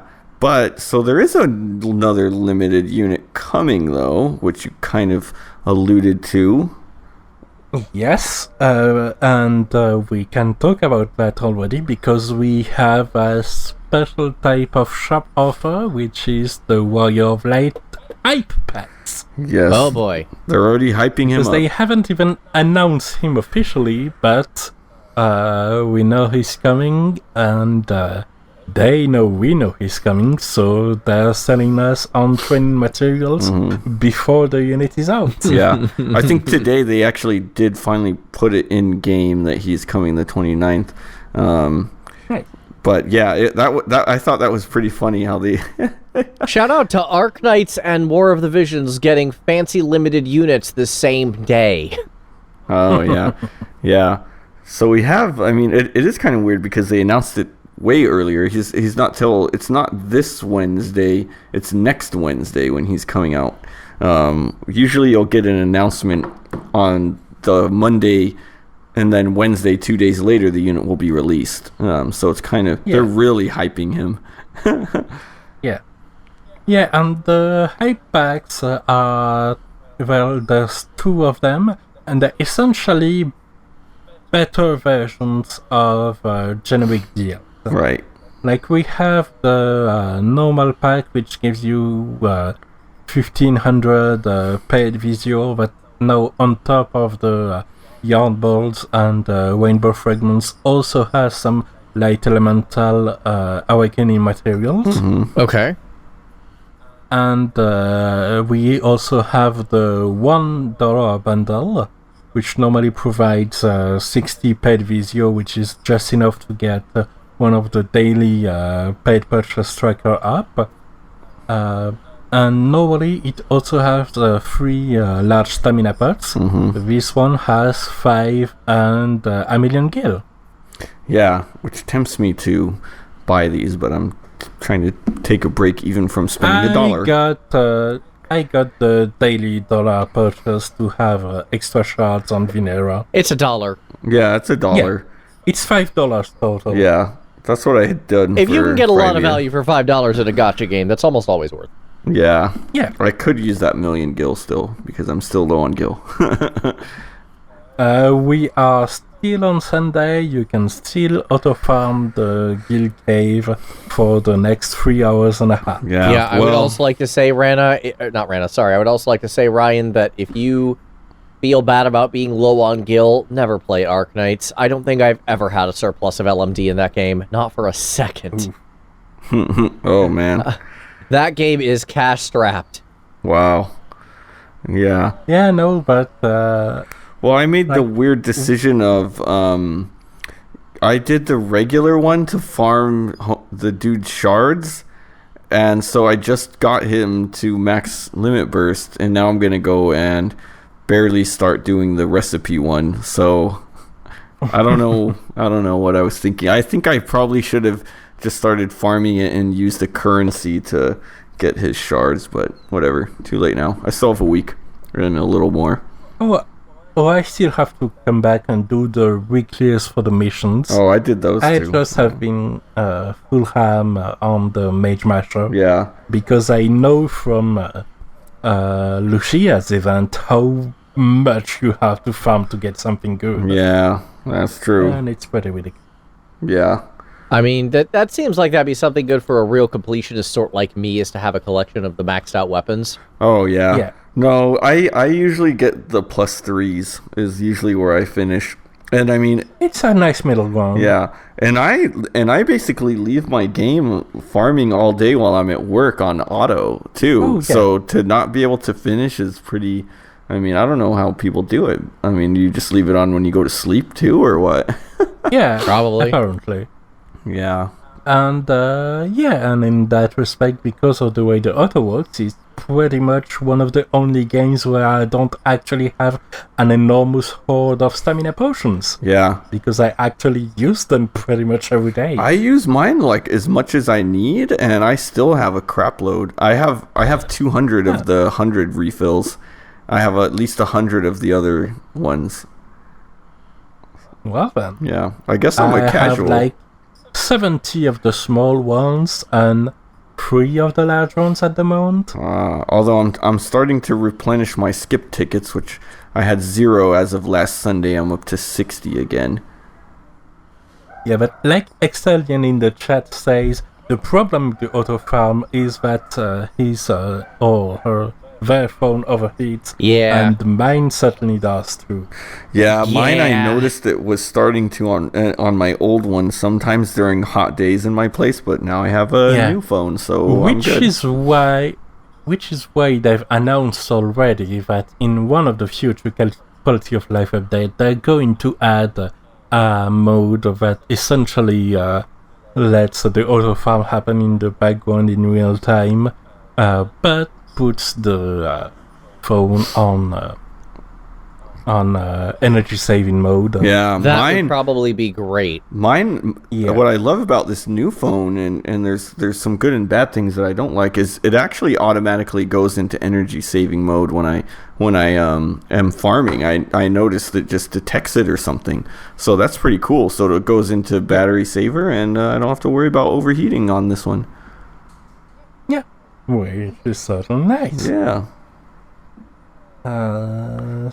And one thing I've been doing to alleviate it a little is to go in the options and set the graphic quality to low. Right. Which looks like it just halves the resolution. Yeah, and it doesn't look that much worse to me, really. Yeah, whatever it takes to reduce the amount of drag on the processor. I'd rather have big pixel on a screen I mostly don't look at than a melted phone. Yeah, definitely. I definitely agree with that. Yeah. Nice. Cool. And we've also had a gift for the producer on World of Visions. No Omniprism, because that's not a thing. Yet. But the contents were pretty consequent. Right. Like 50 of each of the awakening materials you can't farm normally. Right. Yeah, 50 of those. Nice. Can't go wrong with that because, yes. I think there was a lot of guilds, I'm not sure. Anyone who doesn't like extra stuff is wrong and they deserve to feel wrong. Yeah. Right. Some Visior, and perhaps the best of all was the 500 books of enhancement for armor and accessories. Yeah, I really loved that. I was able to get 600. Yeah. 600, was that many? Yeah, I was able to get a few things leveled from that to my plus 3s. So I was pretty stoked. Yeah, and they're always going to be useful because a unit can only equip a single weapon. Right. Yeah. Okay. Now, we don't know whether it was 500 or 600. Could someone please check if it was 500 or 600? Because I'm getting conflicting information here. Where the heck can we? Well, the thing is that the gift had already been accepted, so... It's not something that they necessarily announced in that regard? Yeah, no, it was just, hey, you've checked your mailbox. Here, you have some stuff. Yeah, that's what it was.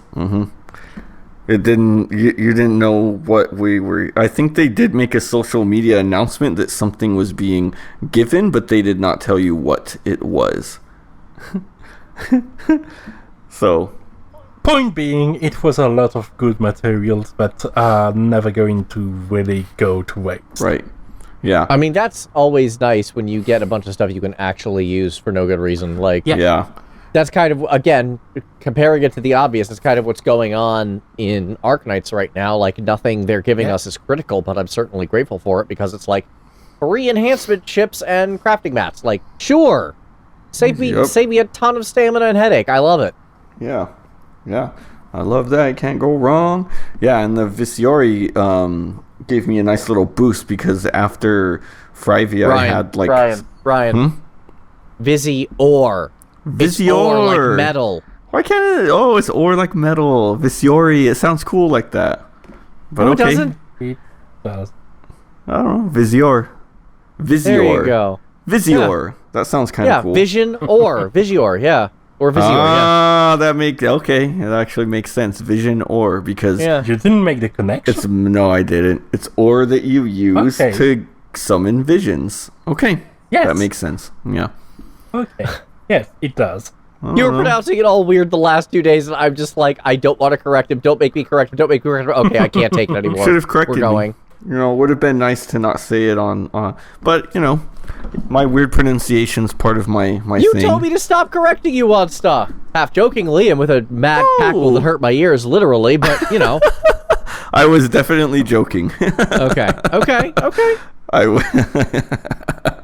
That's funny. Anyway, Oh, and as a little boast, I'm still in the enhanced Vinera whenever I see her shards in the shop phase of things. And I am still having 16,000 Visio on me. Yeah, well, So it was good. I hope I get once some again, luck. Yeah. Give me some for when I go for Agrius, please, because these first 2 limited banners were not nice to me. Agrius. It's a limited unit. Not Agrius. But It's going to be even Agrius. still, it took me 22,000 before I got my first Orlando, and then it took me 32,000 for my first Frivia. So, good times. 32,000, and then just because I was 5 shards short an hour or so before it ended, I had to just go ahead and buy some Visior so that I can do one more summon to get those 5 shards. We just talked about how to pronounce it. I called it Visior this time. I caught it. You did not. There was an E. I cut the E off, but it was still kind of there. It wasn't as pronounced. No, it wasn't as pronounced. That's correct. Point being, you emergently silly purchased some Visio Y. Vizier. Oh, that sounds terrible. Vizier. That's what I'm calling it now. Too bad. Visior. What have we done? Visiori. Have we done? And somehow this is still not as bad as the global regional pronunciation conflict about Regina in particular. I have a feeling Because I know there how is that some went bad- wrong. Yeah, and it's repeatedly in bad faith. No. I'm not even gonna Yeah. say it. Who No, would think this it's is a family pronounced show. like We don't that? talk about that here. It would have been cut in editing. Who Yep. would think that That would get a bleep. pronounced that way? That's bad, but The- I mean, the that's- real people Yeah, no. are Canadians, because that's actually how you pronounce the city name in Saskatchewan. okay. Yeah, no, but the best part is that the responsible for this how it means pronunciation is Babos, which we've had on this podcast, and he talked about this character and he pronounced her correctly. He does it deliberately and in bad faith because he's a terrible person. Oh, if I was in high school, I probably would have deliberately mispronounced it. Yeah, But I'm not in I high don't think school he's in anymore. high school. He's like married with kids. Yeah. Yeah. Good times. Well, And with that, I think it's time we got onto our main topic, which is I totally forgot. it is Breaking the FTPC.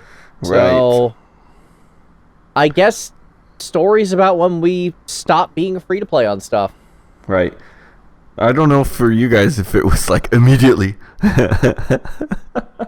Well, for Arknights it was, because they offered a really good character for $1 whole, and then they offered the $5 monthly pack, which actually offered quite a bit of benefit for a $5 subscription. So I'm just like, sure. For FFBE, it was a while. I don't think I started paying until 7 or 8 months in. Like, it was, I was free to play on that one for a very long time.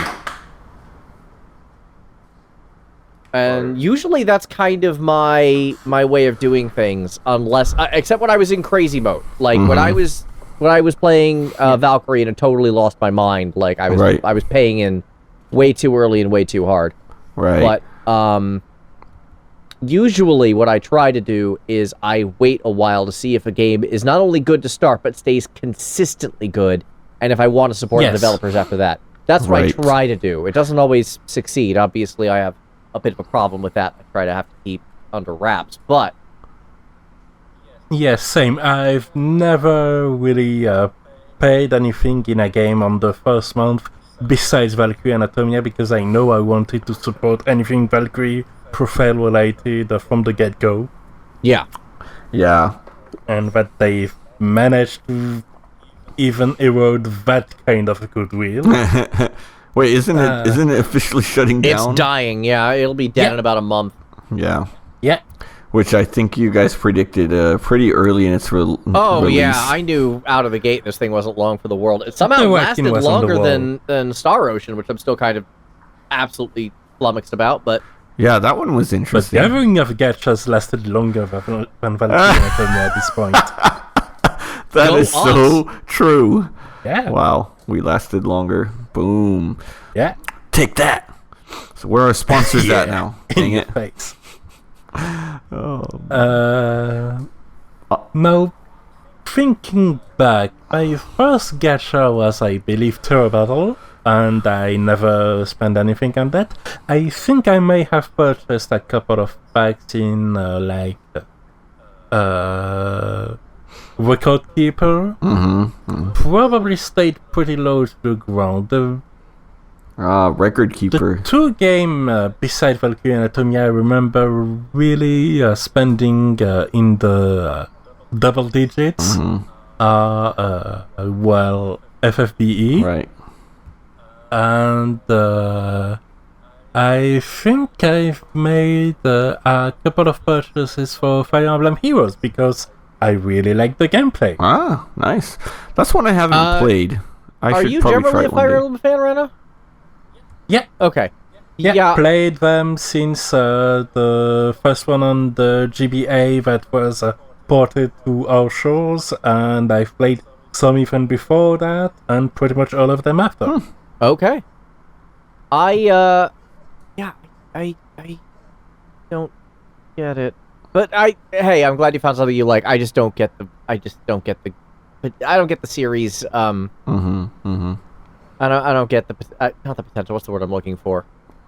I don't get the whatever. It's not for me. Move on. Right. Yeah. You enjoy your tacticals more in the FFT style. Yeah, I really do. In the Fire Emblem style. That is correct. Which are and they're both SRPG, but they are very fundamentally different on so many core systems that they might as well be two different genres. One is your thing, one isn't. Pretty much. On my end, yeah, definitely it was actually the FFBE first anniversary. And actually, interestingly enough, it wasn't me who first paid. I got my mom as a college graduation gift. I said, "Can you buy me this $50 bundle?" And that was my technical first purchase. And then after that, occasionally I started making purchases in it. And that pull actually really, really paid off. Because at the time I only had two rainbows. If Barbarisha was pre-first anniversary, right? Because I know Transterra was my first, and if I'm thinking correctly, Barb was my second. She could have even been later, because I know I had pretty much 0 rainbows because my best character was Chizuru still. Oh, wow, that was really early on then. Barbarisha wasn't that early, so you apparently had an incredible drought. Yeah. And in this pull, on that pull, I was able to get Dark Knight Cecil and Orlandu. Okay. So I was very happy. Yeah. Because even though a lot of people gave Dark Knight Cecil crap, I love Cecil as a character, and he was still a rainbow, and one of my first. Yeah. So, yeah, I was pretty stoked about that. Orlandu just took me to the next level. As I keep saying, always play with the characters who make you smile. Yeah. Yeah, I used him for a long time, especially once he came back, Dark Knight Cecil, and his 7-star, I was able to throw him back onto my team, and I think people just didn't give him a lot of credit. I mean, he had some good uses. I mean, just his weakness was obviously many enemies are immune or resistant to dark, but he was a good guy. Yeah. I had fun with him. So that was me in there. I think one of the first event I really spent in FFBE was in one of the Christmas part. I think it was the Christmas after the first anniversary. Where they had an event when if you made a purchase at this time, your Exvius points were doubled. Really? Which is why it looks from the Exvius point count like I spent more than I did. Huh. Interesting. Because I got like a $25 bundle from it. Very nice. I did not. I don't remember that. Other than that, I've mostly focused on the big value things like Fountain of Lapis. Right. Yeah, that's usually what the purchases I make. Basically, every time I see a Fountain of Lapis, I'm gonna buy it. Other than that, I don't. Yeah, the Fountain is always so worth it. Yeah. Occasionally, there's just a really good bundle that I'll just not be able to pass up. But yeah, there was a those time. Occasional just. Which one? Here, buy a character bundles. Those always made me happy. Yeah, those are always good. Yeah, but at the same time, it's interesting the discussion we're having because we might imagine the free-to-play seal, so to speak, would be mostly broken in the pursuit of a specific character. Right. And from our experiences, that didn't really seem to be the case. No, it didn't. Well, actually, because yes. when you, I mean, the dollar I spent on Gummy was spent in pursuit of Gummy, so that was in pursuit of a character. Yeah. Well, so actually, the first one that I really did, I mean, even after that 1 year, I would buy, the occasional bundle. I think at that time you'd get those kind of bronze chest of abundance and stuff like that. I'd maybe buy those. The one that I really went hard on and said, I am going to pull until I get this unit, which actually is a rarity for me, as I learned the hard way, was Cloud. I said, you know what? Yep. I love Cloud. He's my favorite Final Fantasy character, and I am going to pull until I get him. And that was unfortunately me in the first run of Nier Automata, and that was an early indication that I utterly missed, that I was way out of control of my spending, because, and I hate to admit this, I went into the 4 digits on that one.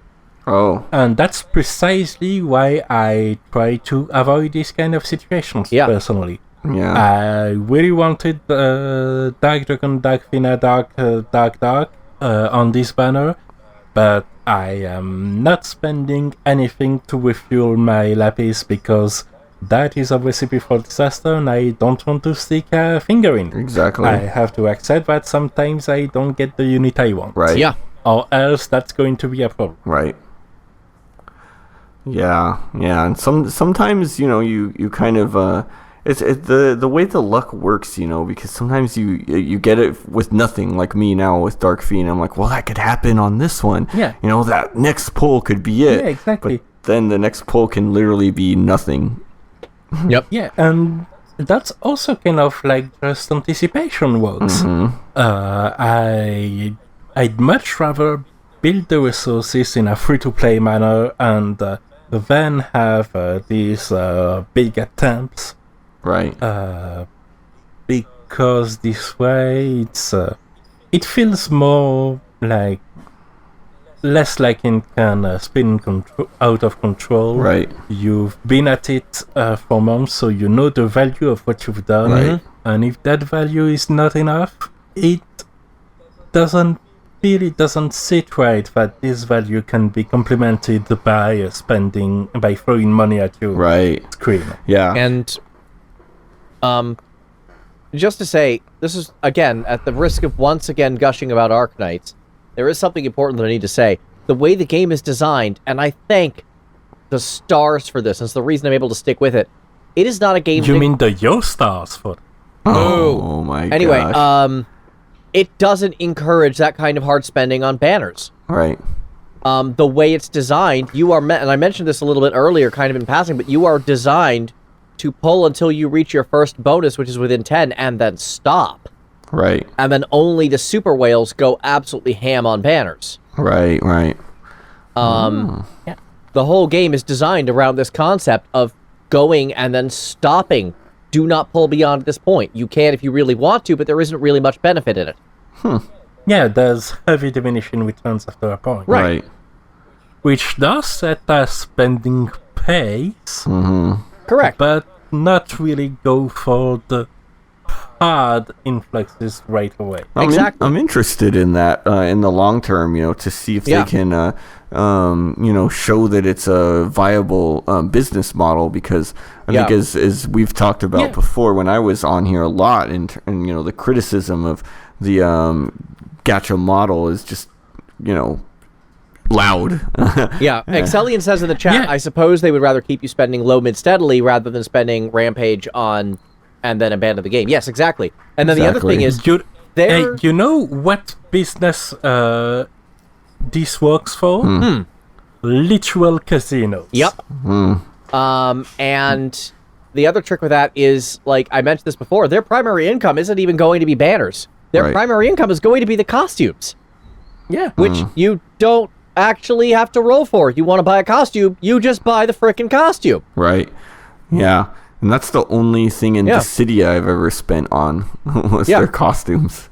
Oh, you don't even have to spend real money on costumes in this one. You just spend primes on it, which you can get from stages. There's no distinction between paid and unpaid primes. Nice. No. So it's literally, in my case, a case of if I want this costume, if I have the 15 or 18 primes, 18 means it has a new animation attached to the sprite, and their attack changes looks, where 15 is just a flat-out character skin. If I just want the costume, I just spend the 15 or 18 and I buy the costume. Not bad at all. Conversation over. And as I explained just last week, I do this all the time in console games. You should see my Dynasty Warriors costume list. This is not unusual for me. And it's impossible to overspend on costumes because you're just buying the costumes and then you can't buy them again. Right. Yep. Yeah. So it really, again, thank God for Arknights, because that's a game that I can still play in a genre that overall I still very much like, and it doesn't overload. Yeah, Exelian says, which is good since it pleases some players and those that don't care get sustained. Yeah, exactly. So, I really do appreciate this. I'm actually... Anything that doesn't, anything I don't feel dirty when I quote-unquote break my FTP seal feels really good. Right. Yeah. And to come back a little bit on something that we discussed in the past, I think, 2 episodes, regarding looking forward to certain units. Well, a new Vision Edel has been announced in JP, so I actually have a unit to save for now. Nice. And from now to the future, whenever she comes out in Global, that's going to be saving mode back again. Oh boy. Because I'd rather engage in this than go with my pants down and and risk just not getting what I want and being tempted to push the button. Wow. Well, you have longer than me because I'm trying to save for Neovision's Cloud, which is going to be a lot sooner. Yeah. I'm only at 9,000 lapis. Yeah, and honestly, the hardest risk for me is probably going to be Global Original. Right. Probably the design contest unit. Right. Because I want that Chocobo Big Band as well. Yes. I remember that. Gosh. That's going to be so good. Yeah. But, saving mode engaged, and I'd rather think of it this way and accept that sometimes even that's not enough. Right.